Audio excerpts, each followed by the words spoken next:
Praise the Lord. We're going to read Genesis chapter 34, 25 to 31. And the title of this is A Passionate Revenge. And it came to pass on the third day, when they were sore, that two of the sons of Jacob, Simeon and Levi, Dinah's brethren, took each man his sword, and came upon the city boldly, and slew all the males. And they slew Hamor and Shechem his son with the edge of the sword, and took Dinah out of Shechem's house, and went out. The sons of Jacob came upon the slain, and spoiled the city, because they had defiled their sister. They took their sheep, and their oxen, and their asses, and that which was in the city, and that which was in the field, and all their wealth, and all their little ones, and their wives took they captive, and spoiled even all that was in the house. And Jacob said to Simeon and Levi, Ye have troubled me to make me stink among the inhabitants of the land, among the Canaanites and the Perizzites, and I, being few in number, they shall gather themselves together against me, and slay me, and I shall be destroyed, I and my house. And they said, Should he deal with our sister as with an harlot? Again, reading verse number 25, it says, And it came to pass on the third day, when they were sore, that two of the sons of Jacob, Simeon and Levi, Dinah's brethren, took each man his sword, and came upon the city boldly, and slew all the males. The family of Jacob had known about circumcision, even giving circumcision to others. That on the third day would cause the most pain for a person, rendering the person quite unable to maybe stand up or even walk. They had known this from experience due to the fact that they must have been engaged in obtaining men servants for those who were circumcised as young babies. They would not have to worry about it. However, as older adults, it is true that it would be something that would cause much hardship. The males in Shechem were likened unto being immobile for the intense pain that they must have felt. That pain of circumcision would have restricted their movement substantially, even possibly giving them the difficulty to walk or even stand upright. Thus, for Levi and Simeon, they had planned it well when they were going to enter the city and kill all the males.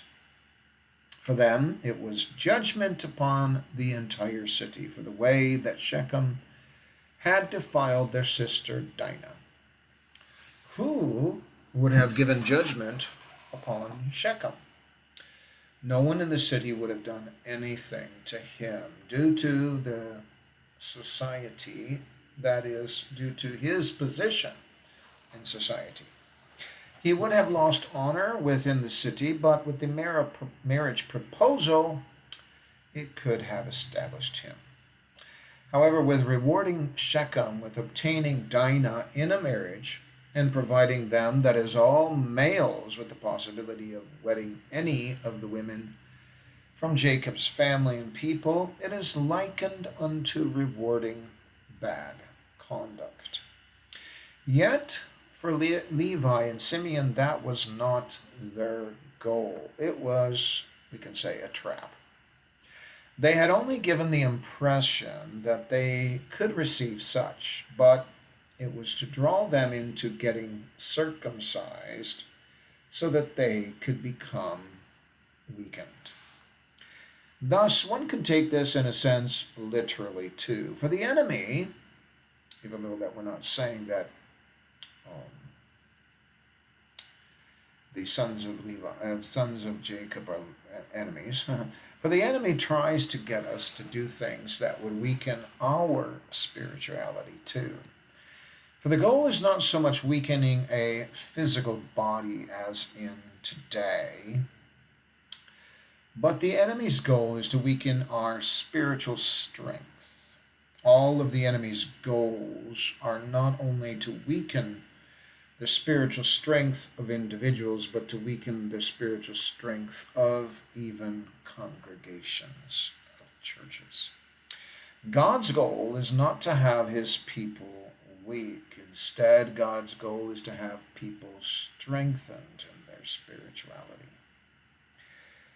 What Jesus did, on the other hand, was allowed himself to become like any other man, weak, we can say, but not spiritually weak, though he had allowed himself to become just like any other man. Thus he had to pray, and that prayer, why did he pray? That's a question amongst many people. If he is, or since he is God, not if, but since he is God, why did Jesus have to pray? Well, he was a man, just like any other man. And he could become weakened spiritually. So, in order to become strengthened spiritually, he had to pray, just like any other man. Also, he fasted, and during the times that he fasted, obviously those were, we could say, one of the weakest moments. And that's why the devil came to tempt him during that time. And the Bible even specifically records his temptation, because during fasting it is a time period of being, quote unquote, weakened in a physical way, but it's actually strengthening one's spirituality. Therefore, yes, Jesus fasted and he prayed for the strength of his spirituality. The goals of the enemy for the church is to weaken its foundation. It is to weaken the families that are in the church. It is to weaken prayer time, a prayer life, evangelization, fellowship, and so on. Thus, at the moment that the church or individuals are at their weakest, that is when one should take note, because the enemy may attack. When churches are at their weakest, when individuals are not in their quote-unquote prime anymore for their spirituality, that may mean that the enemy strikes more when we are no longer on cloud nine, or the experience of having just received the Holy Spirit. But it may be at a time when we have been serving the Lord for some time, getting tired, or not seeking the Lord like God like we should. Thus, the enemy will gauge his attack at those moments. A leading away from truth, a lack of biblical boundaries established within the congregation and amongst others. Further, it can be said that the people who were ministers before us had set certain, we can say, hedges up, or in other words, certain standards that we maintain because of the fact that they had seen them and taught about why the congregation should have those certain hedges or standards of the Word of God. It is to make sure that we are keeping in line with the truth and not going away from the truth, because it can lead a person away from the truth. Verse 26 says, "And they slew Hamor and Shechem his son with the edge of the sword, and took Dinah out of Shechem's house and went out." The entire city was the object of Levi and Simeon's sword. That is, just the men of the city. The women and the children were defenseless, and they fought not with Levi and Simeon. The children did not fight against Levi and Simeon. The men could not fight to protect themselves, nor to protect their families and their cities. And then when it says that they accepted circumcision for the males, that meant every single male that was in the city was circumcised. So every male within the city was out of condition, out of order, we can say, because they were not feeling up to any kind of defense, and even if they didn't feel like it, they couldn't really do so. So, but in essence, Hamer and Shechem and the entire male population that agreed with this, they had allowed themselves to become weakened, and that was by physical, of course, circumcision. And a trust what the family of Jacob had said in order for them to accept that. However, it was actually deceived. But unfortunately, they did not notice that until they were being killed. When they had finally realized the deception and what the plans were of Levi and Simeon, it was much too late. It could be that we may recognize what the enemy is doing, but we need to recognize what he is doing before it's too late. Of course, we do not want to say that the children of Jacob are our enemies, but if the enemy would do somewhat like the same tactics, that is, when we are weak, that is when he attacks. We need to pray to God in order for God to keep our eyes open, like watching, as Jesus had said. When we are watching or praying, then our spiritual eyes can be open to the things of God or to things that we need to be aware of and not be blindsided by an act of the enemy or by his or her, quote unquote, deceit, and by that to try and cause us to fall, for that seems to be the will of the enemy. But God's will, of course, is to save us from the hand of the enemy and keep our lives in alignment with his word. In verse 27 it says, "The sons of Jacob came upon the slain and spoiled the city because they had defiled their sister." Here, of course, is the idea. The sons of Jacob, Levi and Simeon, were killing every man within the city due to the fact that Shechem had defiled their sister. They had put justice into their own hands. Back then, for the family of Jacob, they really did not have a process of government. So they did what they thought best.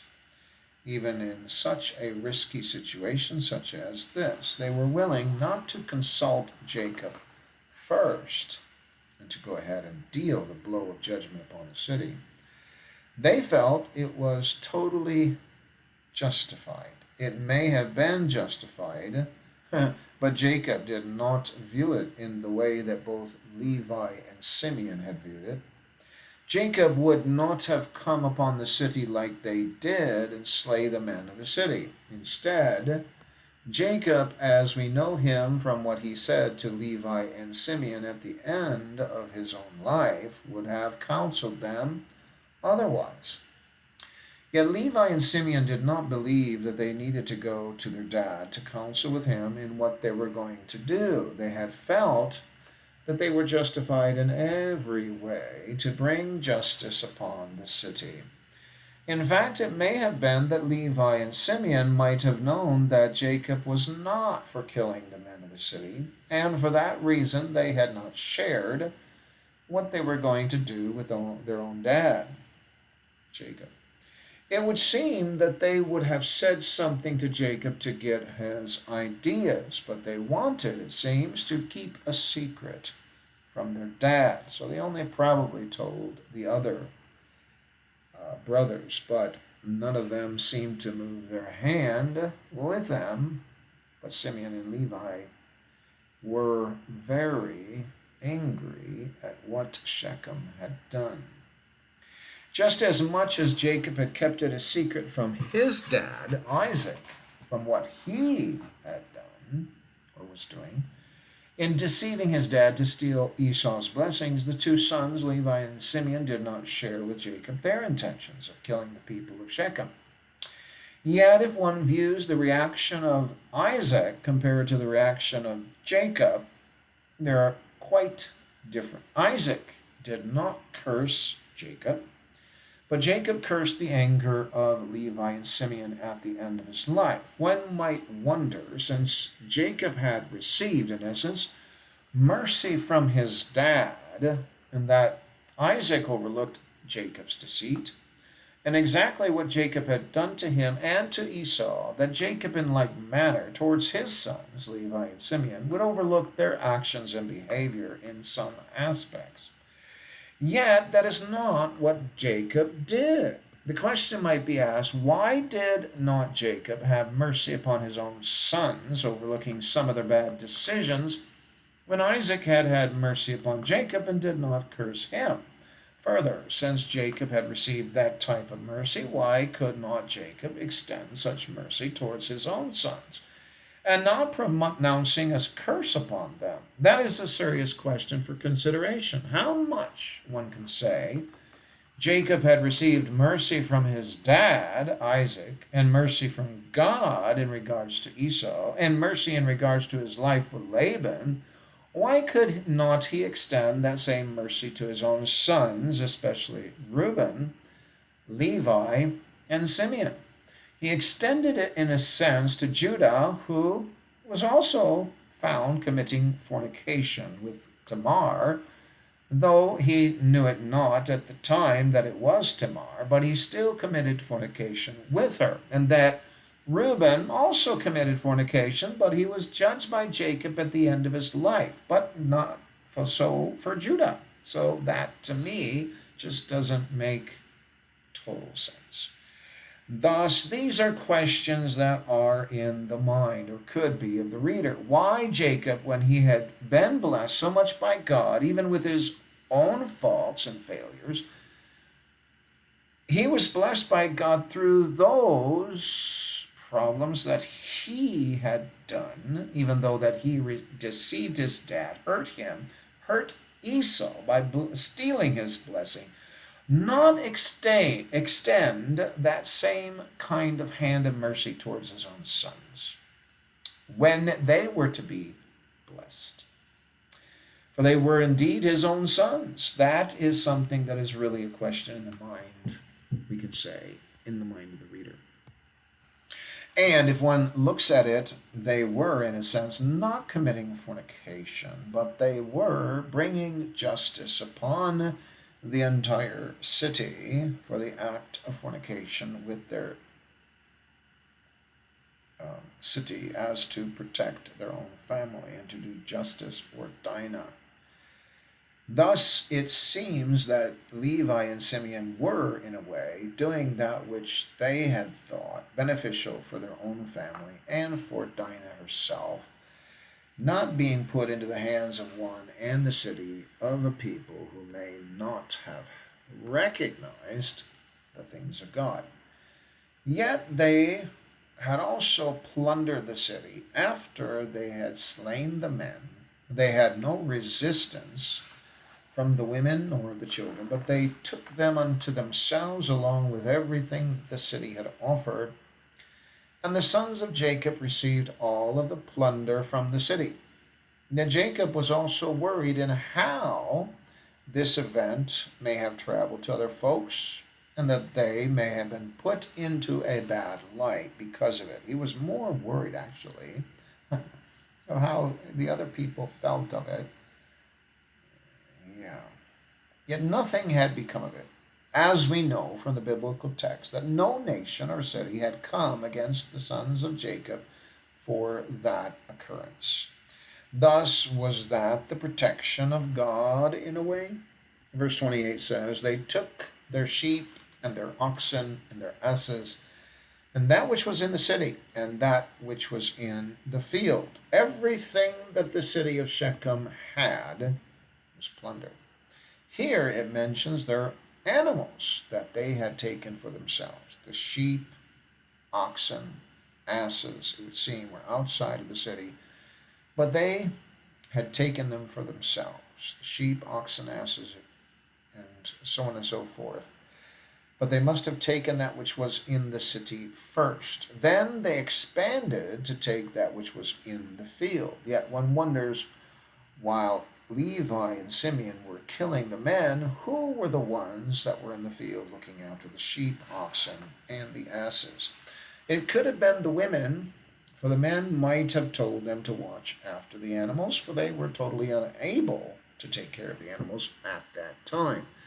Therefore, the only logical answer that one comes up with is the women of the city, unless, of course, they were in their own penned shelters or whatever. Verse 29 says, "And all their wealth and all their little ones and their wives took they captive, and spoiled even all that was in the house." So in reading verse 29, all their little ones, it sounds like even the baby boys. But the baby boys should have been circumcised, and they were, I believe, killed because they were male. So when it mentions that Simeon and Levi, and another commentator had mentioned it must have been with the men servants too, of possibly Levi and Simeon, to kill the ones in the city. Up to which age did they kill the males? Well, my conclusion of it was that they had killed all the males, and so they didn't determine the age, just the gender. If they were male, they were killed. If they were female, they were saved. And it didn't matter their ages. In another sense, we can say that the men servants did not go with Simeon and Levi. It would seem like that Simeon and Levi may have had men servants and they could have told them to come. But in the text, why does it say only Simeon and Levi? It says, "Simeon and Levi, Dinah's brethren, took each man his sword and came upon the city boldly and slew all the males." So there it's only referring to two.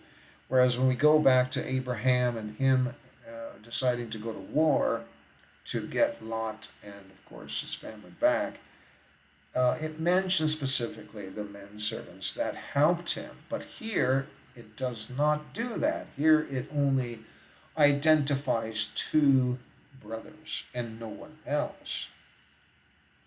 So it does mention only specifically Simeon and Levi and not any men servants, likened unto when Abraham and his men servants had gone into the war together.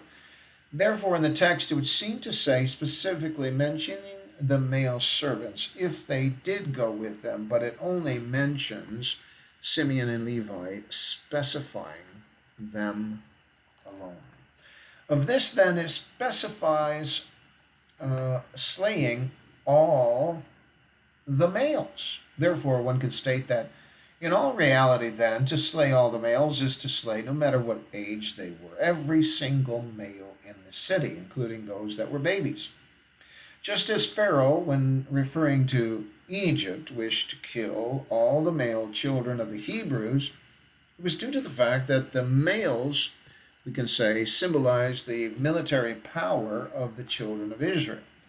Therefore, Simeon and Levi would not have spared any males within Shechem, for the boys, had they been spared, would have probably brought vengeance upon the family of Jacob one day.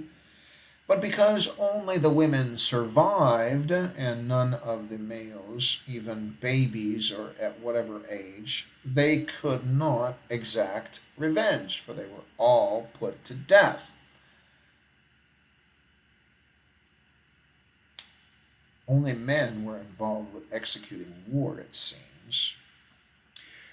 When Simeon and Levi executed all the males of every age, that meant that they were rendering the city as no longer a city that could rise up one day, have revenge, be taken for Simeon and Levi's slaughter upon the city. It would be no longer a city. They had plundered it, they had taken the women and the smaller women, we can say the daughters, their own daughters, and they took them away. So the entire city was wiped out.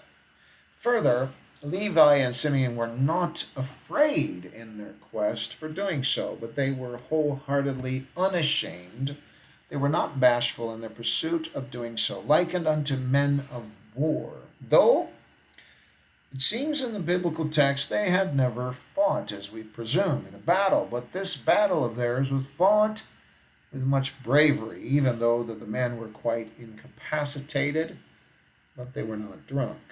Verse 30 says, And Jacob said to Simeon and Levi, Ye have troubled me to make me stink among the inhabitants of the land, among the Canaanites and the Perizzites, and I being few in number, they shall gather themselves together against me and slay me. And I shall be destroyed, I and my house. Jacob expresses only their action was to bring about, possibly in Jacob's mind, a number of those who might exact revenge for the city of Shechem. After reading this again, this is kind of like a worry of Jacob's, and we would not say it's a prophecy. The prophecy itself did not come to pass. It says, You have troubled me to make me stink among the inhabitants of the land. Of that, we do not know whether or not they killing the males in Shechem actually made them stink among the inhabitants. It depends on the rest of the Canaanite groups, Perizzite groups, whether or not they thought that Shechem was worthy of being revenged for, which it seems like they were not. And none of them had affiliations with Shechem at all. Therefore, this idea of Jacob is non-existent. It's just a worry that would never take place. The question is whether or not the stinking part really did happen, but the other part did not happen. None appear at all throughout their history that they had come and, tried to fight against Jacob's descendants because of this. Why is that? Usually there's found certain city-states that might have an affiliation with other city-states and help them.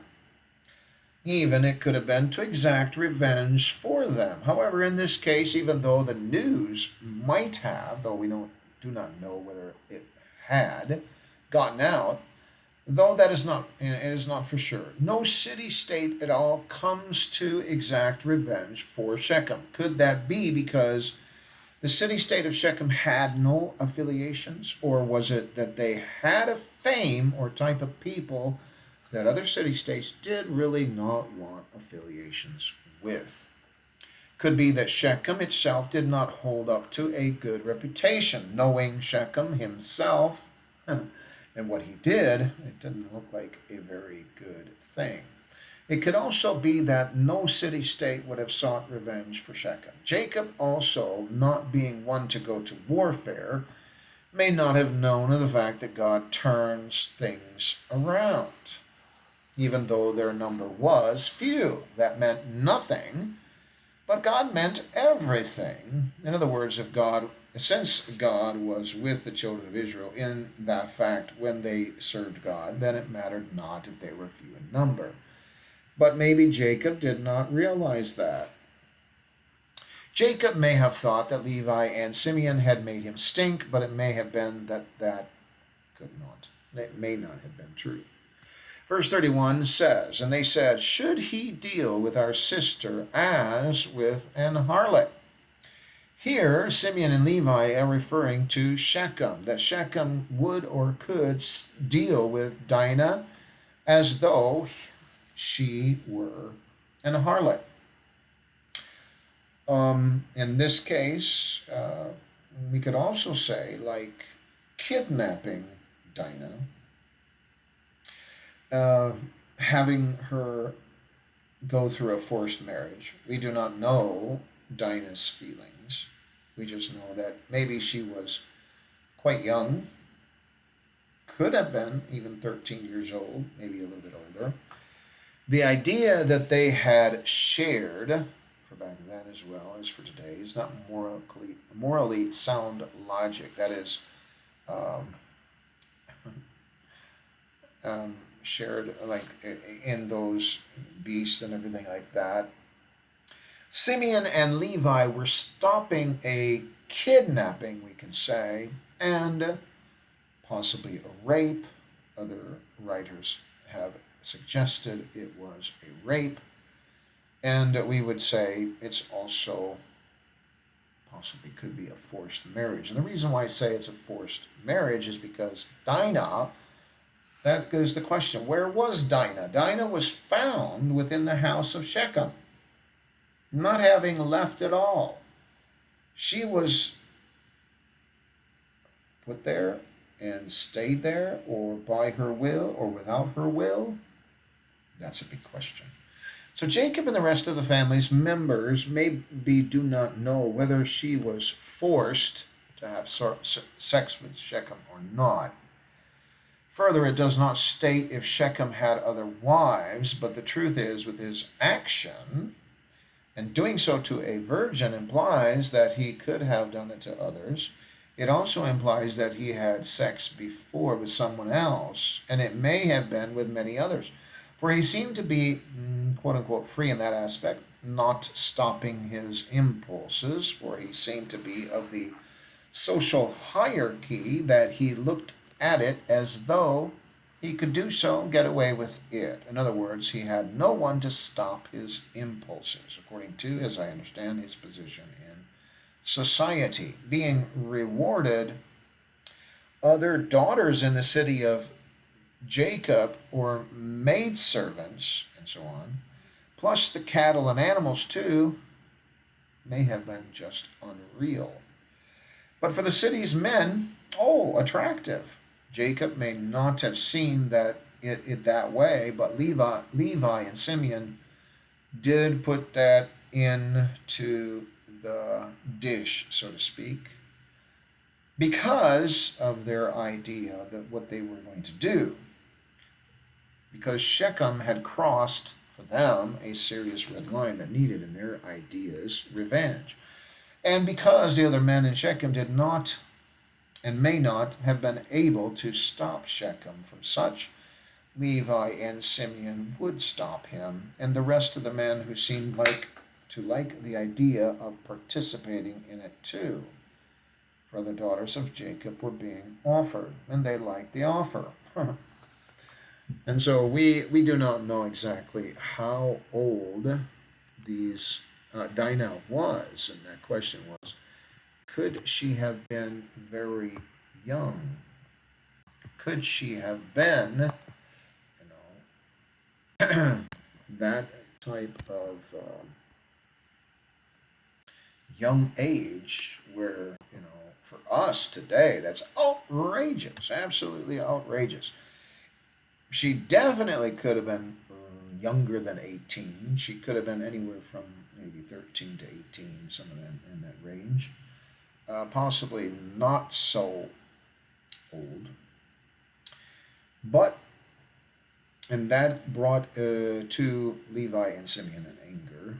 And so they wanted to exact revenge. All right, may God bless you today in Jesus' name.